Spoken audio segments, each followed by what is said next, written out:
أرجو منكم مساندتي بالاشتراك في القناة وشكرا. علمت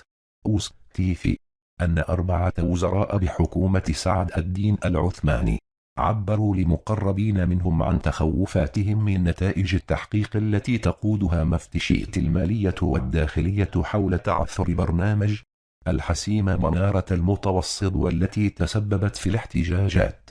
الاجتماعية الأخيرة بالحسيمة. ووفق مصادر مقربة من 4 وزراء في حكومة سعد الدين العثماني، فالمسؤولين الحكوميين أعلنوا صراحة عن تخوفهم من نتائج التحقيق الذي أشرف على نهايته تقريبا، والمنتظر تقديمه للملك محمد السادس قبل احتفالات عيد العرش المقبل. ويأتي تخوف الوزراء المعنيين من العقاب الإداري الذي قد يصل القضاء وسط مؤشرات تنفيذ استماع أعضاء اللجنة المشتركة المكلفة بالتحقيق والتفتيش لأكثر من مرة لمسؤول بقطاع حكومي واحد ينوب عن الوزير الرسمي للقطاع، حيث كشفت مصادر شوف تيفي أن قطاعات حكومية مشرفة على برنامج الحسيمة منارة المتوسط تم الاستماع والتداول إليهم مرات عديدة لتدقيق بعض الأرقام